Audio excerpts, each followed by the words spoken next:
Egypt is set to host talks in the latest push by US and Arab diplomats to broker a ceasefire between Israel and Hamas and gain the release of Israeli hostages held by the militant group in Gaza. Israeli media are reporting that a government delegation will attend the summit despite the security situation in northern Israel. Hamas says its representatives in Cairo will meet with Egyptian delegates but not take part in direct talks, which have been stalled for months. So let's get more on this from Nawaf Al-Thani. He is the former Qatar Defense Intelligence Director and a lecturer in the fields of international relations and defense in Doha. Very good to have you with us, Nawaf. The negotiations come amid what has been described as one of the biggest attacks by Hezbollah on Israel since October 7th terror attack by Hamas. So what impact is the situation having on these talks now? Well, thank you for having me. Obviously, every kinetic operation will have the threat of impacting negotiations negatively.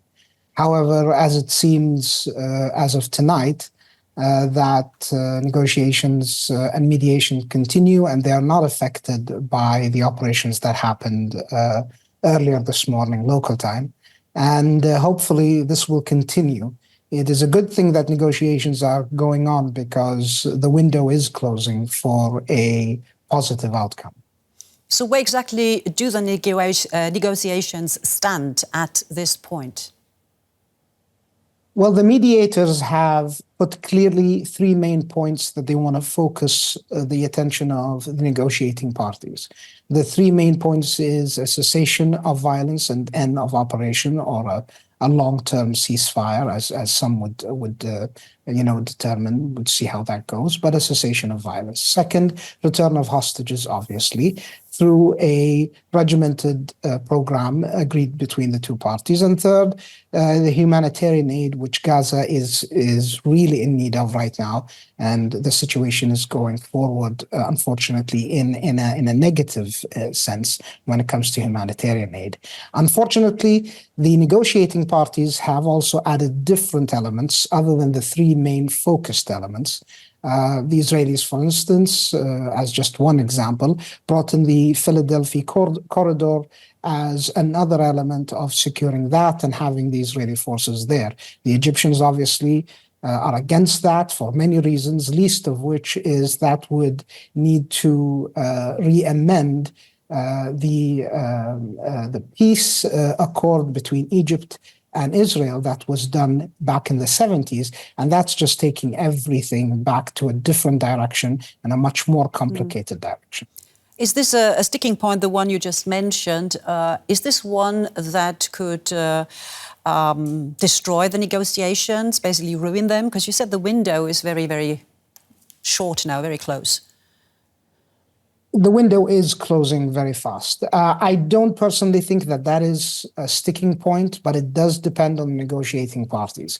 Obviously, opening up negotiations for other elements that were not in the original Biden plan that was proposed by the Biden administration in May and then fortified by the UN's Security Council's decision. I think that deviation or any deviation would just make things much more complicated. Mm-hmm. The mediator's role now is to focus and refocus the attention of negotiating parties. No one will get everything they want today or when the negotiations hopefully succeed. That's something that both parties must understand.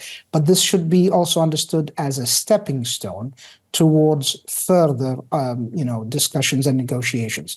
But getting something good is much better than getting everything perfect. And I think the mediators are focusing on that. And that is the biggest challenge and has been the biggest challenge, especially in the past week.